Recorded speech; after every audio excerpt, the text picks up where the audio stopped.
Hi, I'm Prescott Pim, Principal Consultant at Cosive. Today we're going to be interviewing the Verizon team, Alex Pinto from the US and John Sandiford from the Australian team.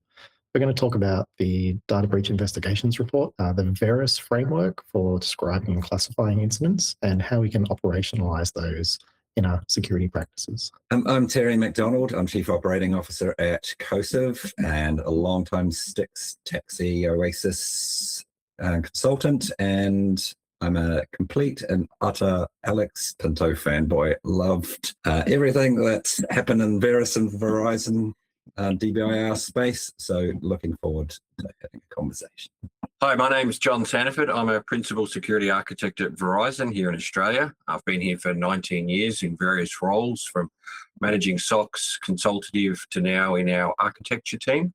I enjoy working with VERIS in helping our customers leverage VERIS for them and assisting the DBIR team in terms of preparing the ultimate outcome, which is the amazing DBIR report, which we've done for as long as I'm here. Hi, my name is Alex Pinto, and I am, a director of threat intelligence in Verizon. But that really, the thing you would know me for is really, I've been working as kind of one of the authors of the DBIR for the past 7 years. So this last one was the seventh one we've been working with. And I do have a history in my career in working with CTI. I was doing a lot of work with like atomic IOCs and analysis and kind of like old-fashioned machine learning, not the fancy stuff the kids are using today around that, and kind of all like evolved into a lot of passion around like, data analysis and data science and security data, which I'm grateful I get to exercise a little bit every year when we're putting together the DBIR. All right, so to kick things off today, we're going to have a bit of a discussion about, the background and the history of the DBIR and VERIS framework. So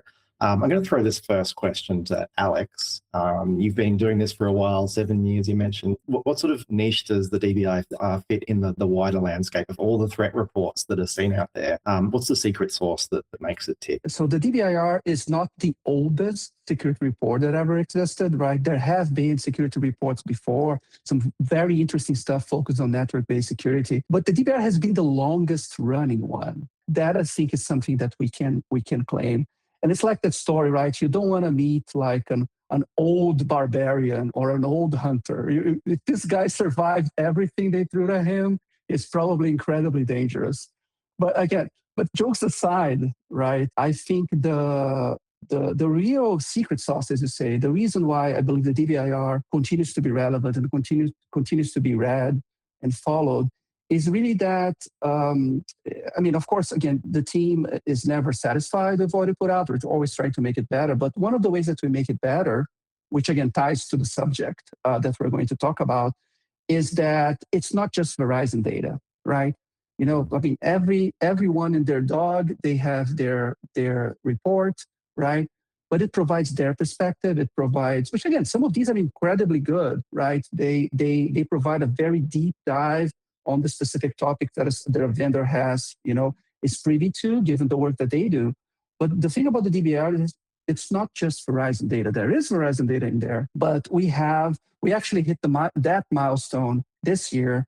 I used to say we have almost 100 different data partners. We actually have more than 100 data partners as of 2026. And these are companies of absolutely, not just companies, right? Organizations of every single size and shape that you can imagine. A lot of government organizations, nonprofits, ISACs, security vendors that give us like a very good insight on their specific slice of trying to solve the problems we are against.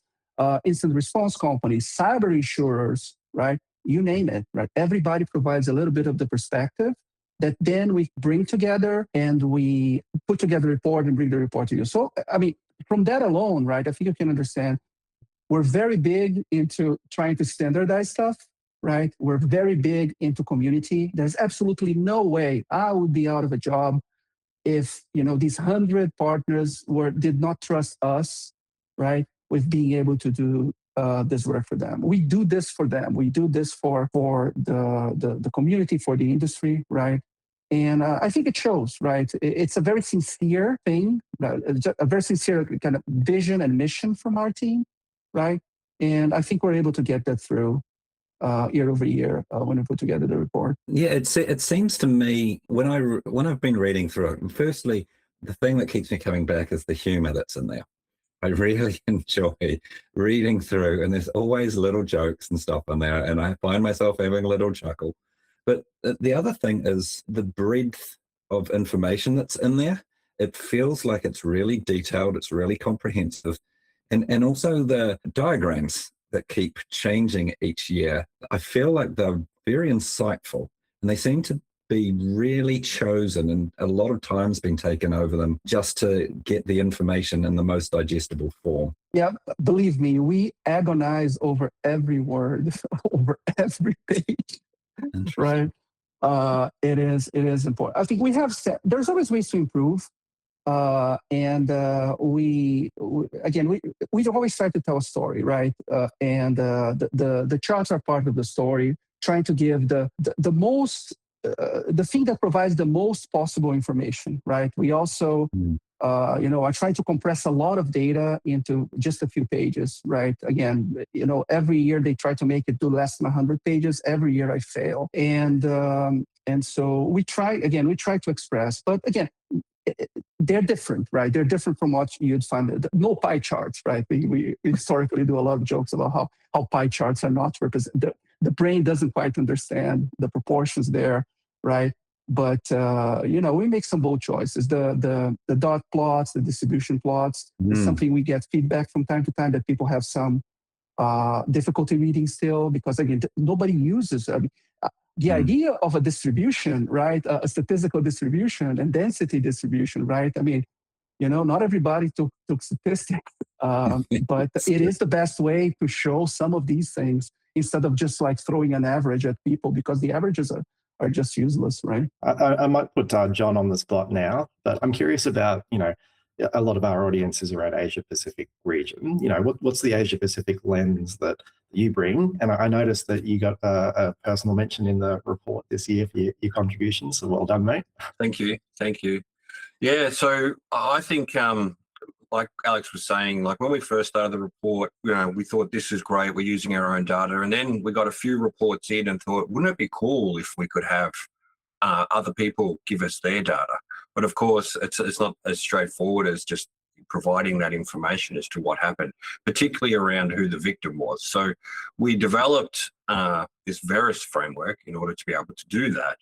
And the best part is, I think, is we decided to make that open source so that we can let the community help us improve it, give us feedback, and then use it in ways that, we may not even know. But for us locally, we're helping out in the government space in particular, so that government agencies can basically leverage the idea of getting information from their partners, their environments to share with them, so that then they can identify what's happening and then make decisions around that and seeing where their investments make. In my time of doing this, it's quite a difficult field to work in. Effectively, you're asking the business for money for nothing to happen, and you're not entirely sure where you should put that money.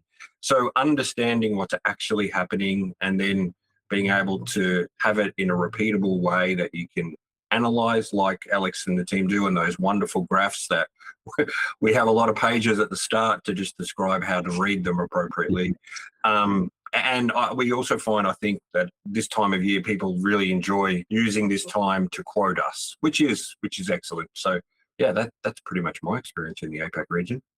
I will have to say, I really like the A4 grid in the VERIS framework, where you could get effectively a heat map of where your attacks are happening.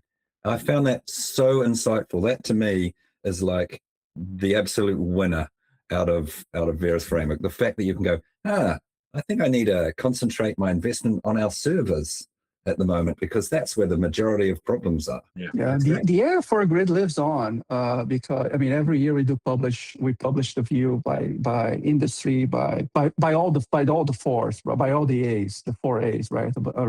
Actor, asset, action, and attribute. Yeah, so I guess Alex mentioned before about the community and why you're doing this report as well. We do a lot of work in community around the world with threat intel sharing.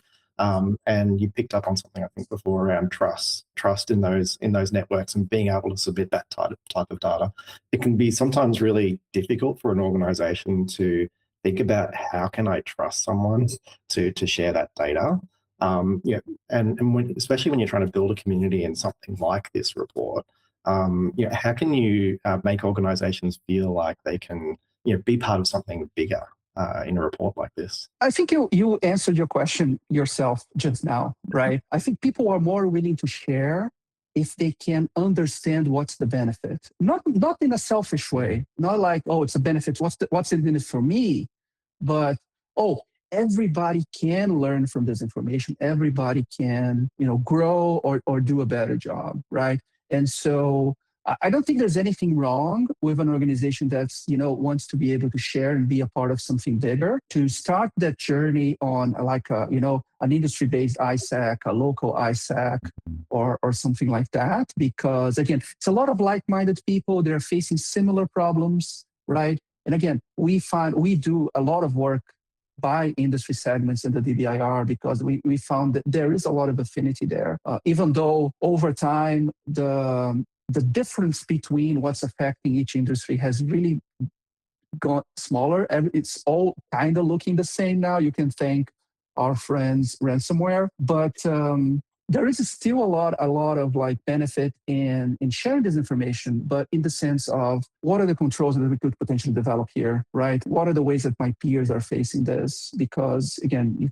you can have the arguments around, oh, maybe we should invest at this because we're not a benchmark. We are biased because this is what we have been doing for 19 years. But instant data is one of the best kinds of data you could share. It's incredibly rich. And this is the interesting part, right? If you think about it, we have come a long way over the years in sharing more context, right? From like just plain old IOCs to, oh, this is what a campaign looks like, right?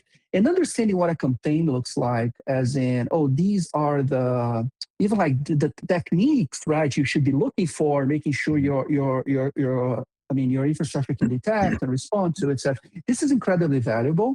But the part that's missing, right, which is the thing that instant data would be able to provide, it's something that's not widely shared, is really kind of what does the contact with the enemy looks like? The instantiation of this campaign on a specific industry, let's say, oh, we found there was a severe deficiency on, I don't know, EDR configuration or something like that, because that's incredibly valuable, right? It's like, there's a specific, disease, in a specific region, and you find, oh yeah, people have not been properly vaccinated on this specific strain, so we need to develop the vaccine now. This is the kind of stuff, right? You can understand the threat actors as much as you would like today, right? Everybody generates incredibly. Some of it also almost becomes like sports commentating, right? Oh, yeah, this is what these guys are up to today. Okay, what does it look like when it hits? What are people missing? What are the controls which should have been in place, right? I do believe this is the next frontier of threat intelligence, and we need to be able to capture that somehow. Yeah, and I think that a lot of teams get really bogged down in the tactical IOCs, like you were talking about before, and being able to lift that up with things like the various reports that Verizon puts out based on the DBI data, moving into strategic discussions around the threat landscape and campaigns, and engaging different kinds of audiences, executives, rather than just the technical team who sit in the corner and manually input IOCs into the security tooling. So to be clear, I don't claim any of this is easy at all, but being strategic, being asymmetric in our thinking, right? How can we eliminate a whole class of exposures from our environment because we made a better decision on our network architecture, right? Or I don't think we should be using this vendor anymore. We should be looking for alternatives. You can only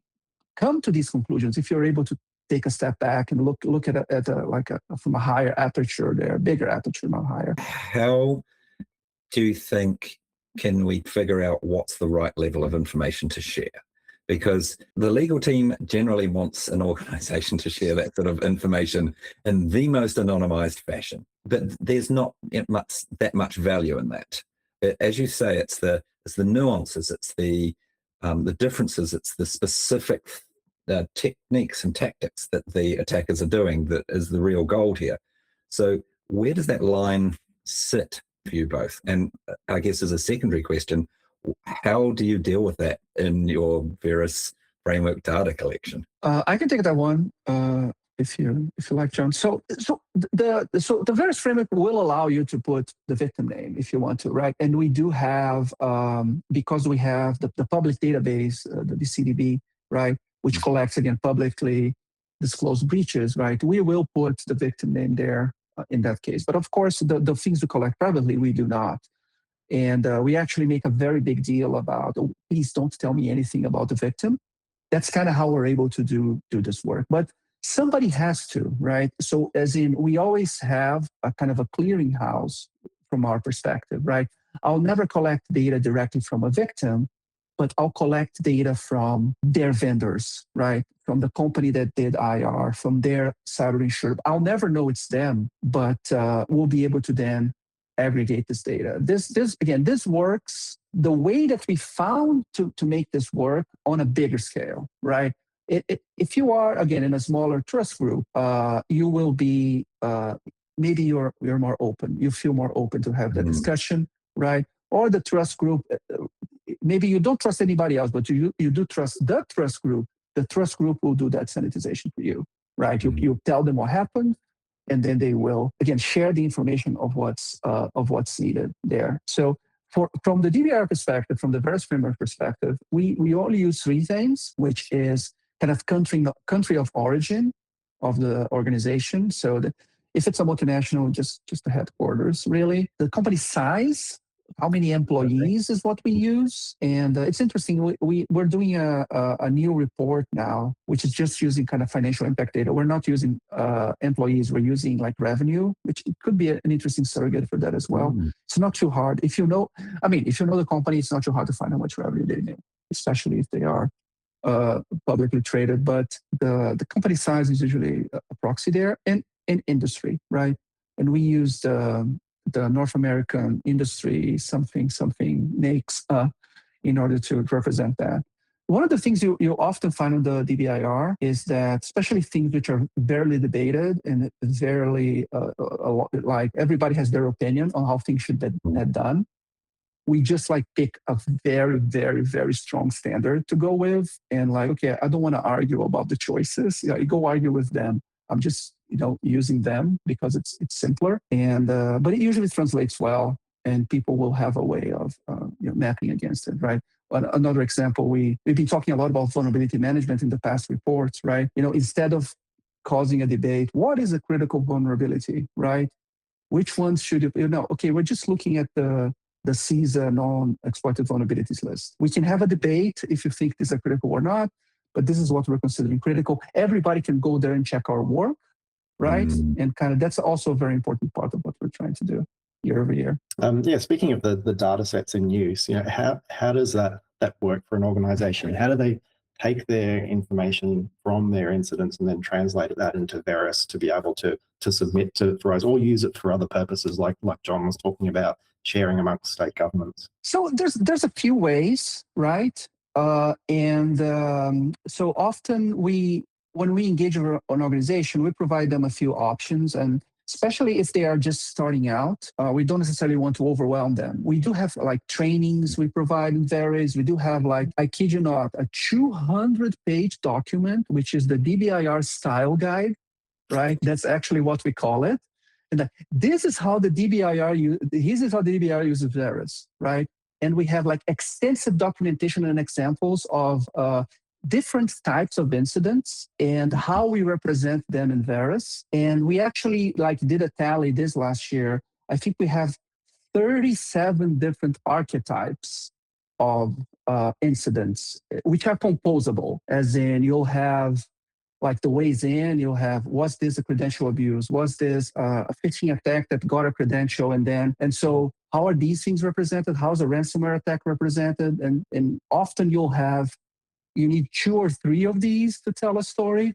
But we've been getting better at kind of like, atomizing, actually the opposed of atomizing, but aggregating but providing a way that's easier for someone to get started on using the standard, right?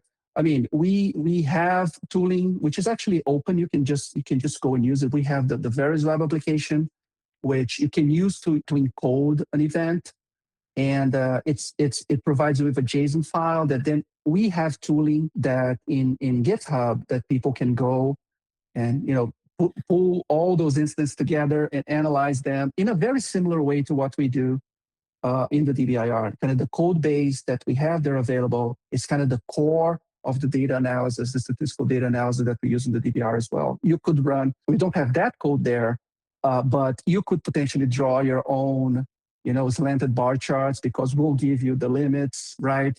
And you could literally play along at home if you want by leveraging all this tooling. But when we meet companies, and John can talk a lot about this as well, right? We had some projects we worked together, right, with companies that were using it, but I mean they had their own implementation. It was a part of their instant tracking or stuff like that. Would you like to talk a little bit about that, John? To the extent that you can, of course. Exactly, right? and that I was going to allude to some of that discussion. So, we did find a lot of our customers or people that were leveraging it were trying to shoehorn it into some internal system, something like some way of collecting it, and some of the, I guess, the fields that we wanted or say are there, they weren't really sure exactly how to use it, and it was a little bit unfamiliar. So when we've done some training around how, well, the intent, I guess, of VERIS, it's really nice to see. And that web application that Alex was referring to, I would encourage everyone that is interested in doing it. And you can use a publicly listed breach to basically follow along. And the nice thing about it too is that web application, it's all client side, so there's no data that goes between us or the server. You move to a different browser and the incidents you've coded are no longer there. And it just really helps with, and we mentioned that style guide, that's a bit of the work I've done this year, is to assist with the development and uptake of that guide. There's templates within the environment as well to kind of say, for this style of breach, these are typically the events that lead to the actual incident, and leveraging that actual web page as a starting point.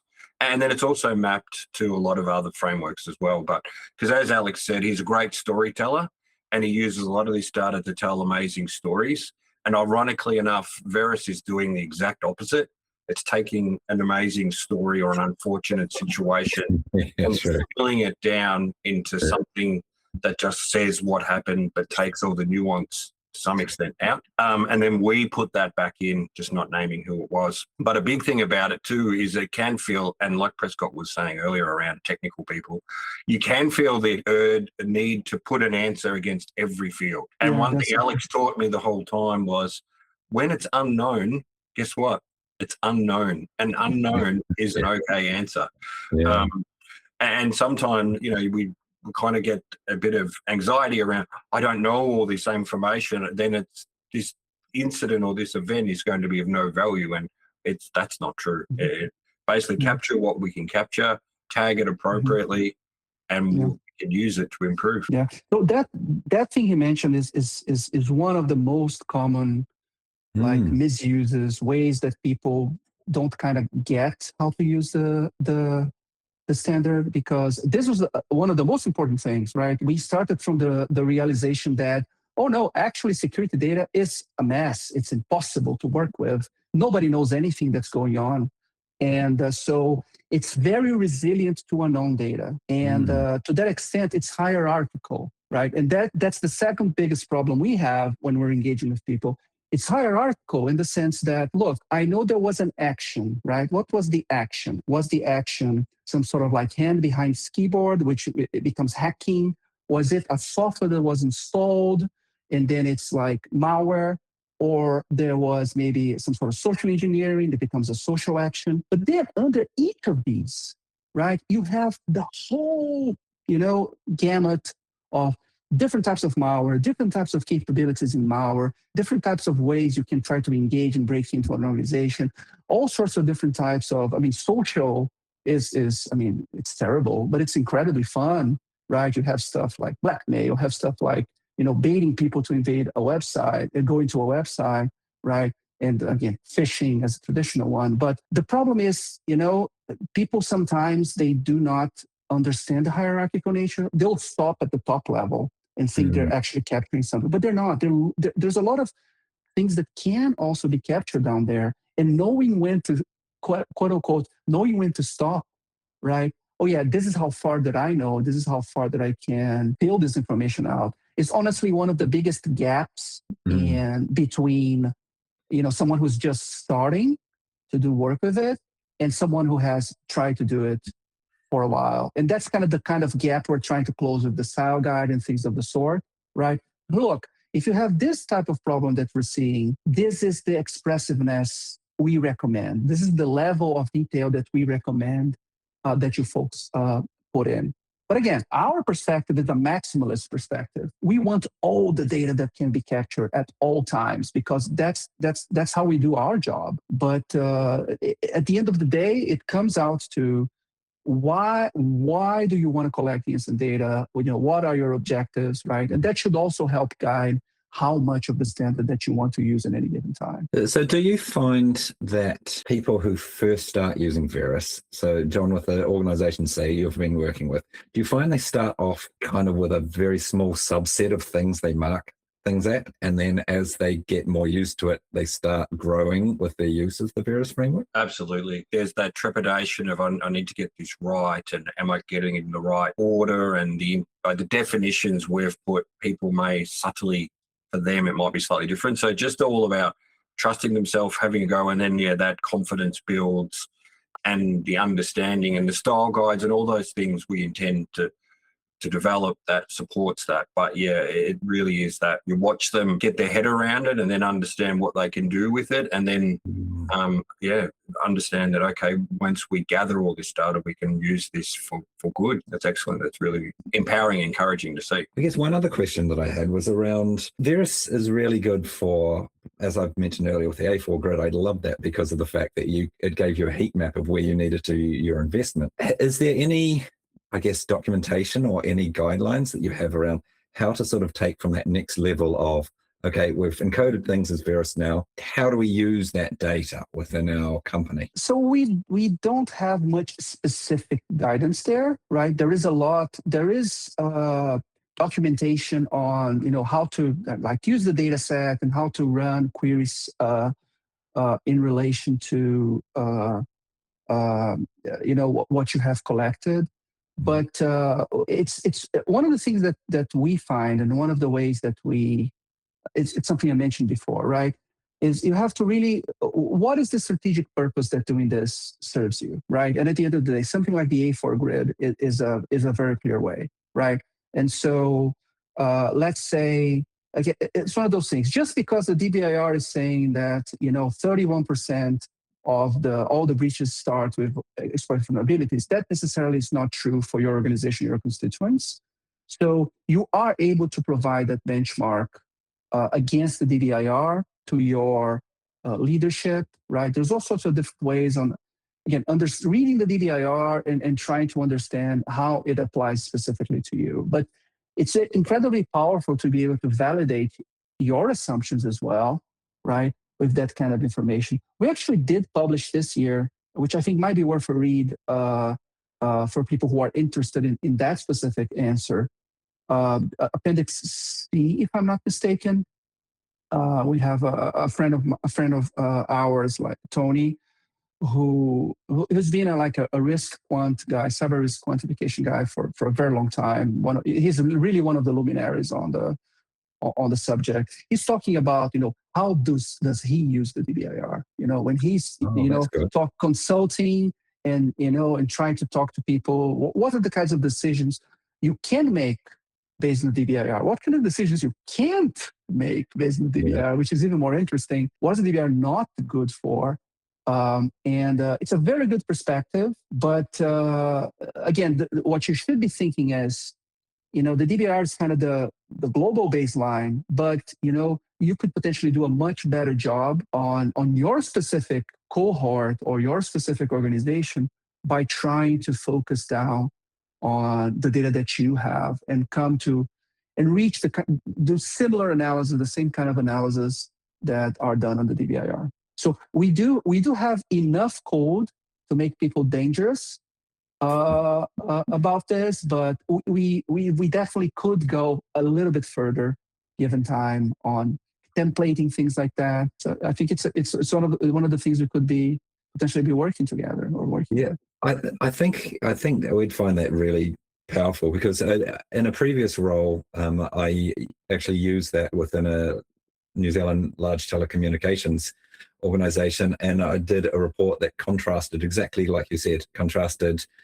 how were we compared to the DBIR, and it was quite eye-opening in that, we're actually seeing quite a bit of different stuff. Providing a way and guidance on how people could do that would save a lot of everyone having to come up with the same answer. So yeah, I definitely support that. Absolutely. Yeah, again, I know for a fact we have internal templates of that. Those need a lot more work before they could become public. It's definitely not difficult. From our perspective, it's definitely not difficult to make that available. John mentioned something before about different frameworks that organizations, cyber teams might be interested in using as well. Like there's the attack framework. How does VERIS fit with the attack? We actually been working with MITRE for 4 or 5 years now, and we have an accredited mapping, right, that is done both by our team and the attack team. That so MITRE has an organization inside them, which is the CTID, the Center for Threat Informed Defense. They do a lot of different mappings on attack. They do a lot of interesting research around like using attack to empower defenses. And there is a mapping that is maintained. They just updated it to latest VERIS and latest attack, but it is incredibly useful for us as well, because it opened to us the ability to very easily compare, again, security tool data, kind of the raw data there, with VERIS, right? And we've done work this year. There is a section in the DBIR this year where we put our really, really nerdy stuff, which we're calling some like deep dive, something, I forget the name. But we have a section there about privilege escalation and the ways privilege escalation happens, and from all sorts of different perspectives, from the incident perspective, from red teaming perspective, from EDR detection perspective, right? Internet scans, and kind of like comparing and contrasting how things happen, which again would not have been possible if we hadn't, invested so much time with MITRE to make sure that, that specific mapping could take place. And again, it ties back again. What are you looking for? What are your objectives in memorializing this information, right? I talk to people frequently who will be like, well, we never found, we know it doesn't work for everything we have, but what we do, we map it to attack, right? We map the stuff that we can register, at least we have a taxonomy that we can use to follow through. And on the subject of tools as well, we work with a lot of organizations who use MISP as a framework and like to tag up VERIS framework into their incidents in MISP as well. So I think that's one way an organization can get really practical in how they're using it, is looking at these sort of, whether it sticks, whether it's MISP. How can I start tagging and aligning to attack framework, to VERIS framework, in preparation for thinking about how do I use this data more? Do I want to share it with Verizon? Do I want to create my own internal reporting? You've been involved in the MISP community as well in the past, Alex. Yeah, I barely, but enough. I know people, right? But they are very good, I found, at finding those trends and capturing those trends and putting those trends into MISP. And they actually added a version of the VERIS standard even before I joined, right?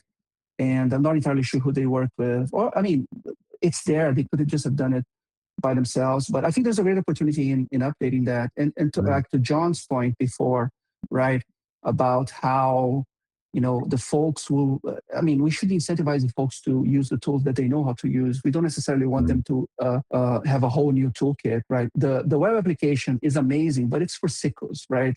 I am sicko, I like to capture everything, but maybe you don't. And Mist could be an excellent platform, for instance. Again, already there, you can already capture, but we have the opportunity to extend there. Given the data is there, can we generate reports now out of Mist, which would provide a DBIR-like-ish results, right? Just based on the fact that you tagged everything against VERIS. That might be a kind of a shorter time window of development than just trying to create something from scratch from kind of the base development tools that we use for the DBIR. Yeah, I was going to say, John, in your experience, do people have to create their own extensions for their own internal tooling, or is there any sort of like templating or stuff like that you guys are able to provide as part of your engagements? Yeah, we can certainly provide the engagements. Typically, as Alex was saying just before, it's most people feel comfortable in their own tools. And then building out what they have and mapping it against. So it could be as simple as taking data, and I realize we're talking Mist, but from their ticketing, like help desk ticketing systems. Yeah. And the framework is, like I know Alex said, and we always agree, as much data as possible, but it is flexible and extendable, and it, basically as much as and start with what you have and see, and we can build out down those 4 A's, the more detail as we go and develop confidence in leveraging it. But it ends up being very bespoke to the organization, right? Templating development of these things it ends up being very localized, so to speak. But again, to be able to have something like in Mist, for instance, right, would potentially increase the breadth, or provide more realistically, provide a kind of a reference implementation, right? Oh yeah, look what we can do in Mist. And so if I want to put it on my service now, maybe this is the template that I should be copying, the kind of base functionality, if that makes sense. Yeah, that is quite interesting. Because, what we find, we do a lot of integration work between security tools as part of the stuff that we do, as well as our Cloud Mist. And with that integration work, we find that there's a lot of good information in different parts of cybersecurity tooling, and actually gluing them together to make some kind of Voltron super cybersecurity tool. There's so much opportunity there. I do kind of wish we were a bit more open in all our APIs and a bit more standardized so that we could extract information like this. So I think we'll get there. And again, to something we were discussing earlier, I think there is, we've always struggled not to share stuff with each other until it was obvious that that is the only thing that we should be doing. And then, a pattern emerges or a standard emerges, and then, it just becomes commonplace, right? People, everybody uses sticks. Everybody's able to share IRCs, right? Again, between their trust groups, right? The kind of the trust circles are still something that are managed very carefully. But once you are accredited in one of those, right, things are able to flow very expeditiously, right? Depending on the need and what needs to be done. And so I believe that can be the same for instant data as well, right? We just need to help standardize a little bit more, and we'll definitely get there. Yeah, I think governments have to have a role to play here as well, because it's generally, we find, especially in North America, it tends to be around liability that organizations care about. So any sort of government sharing protection, I think, would go a long way there. And in Europe, it's all about privacy. So if we find ways of ensuring that privacy and building that into the standards we do, then I think we can make things easier, make friction go away. 100%. This is one of the fascinating things that we usually come across in the DBIR, which is, how the regulatory / preference, how it leans towards on the regions effectively change the kind of data that we have access to, the kind of data that's easy to have access to than otherwise. So you were talking about the privacy stuff. Yeah. We get a lot of stuff from the ICO in the UK, for instance, right? because they are able to openly publish that. There's a real power that brings to the ability to protect customers within that sort of thing. If there's mandatory data breach reporting, if you're having to give the right information, that just makes a much better experience for everyone within that country's jurisdiction. Yeah, and it's coming, right? It's already pretty much a reality everywhere else in the world. It's gonna. I'm actually, there is a public hearing in the U.S. of CISA about their the CCA regulation, right? They're finally going to be talking about what they're planning to do, and so it's interesting to see how it's going to play out. All right, awesome. Well, we're at time, so we'll wrap up here. It's been a really fascinating discussion. What we love doing at Cosive is really trying to unpack and help organizations with practical implementations of frameworks and uplifting their governance programs. So I think there's been some really good discussion here today on how you can take something like VERIS, implement that within your systems a lot more effectively to get some good outcomes and protect customers, protect the community. So I'd really like to thank Alex and John for joining us on the podcast today. It's been no problem. Thank you. Yeah, I mean the VERIS data breach investigation report is one of my most favorite reports. I love to read it, and the VERIS framework and the work that you guys do is so impressive. Yeah. Can't thank you enough for your contribution to society. Oh, well, so honestly, we do enjoy quite a lot. We do enjoy doing it, so it's not a problem at all. We feel honored that we're given the privilege to be able to do this. So.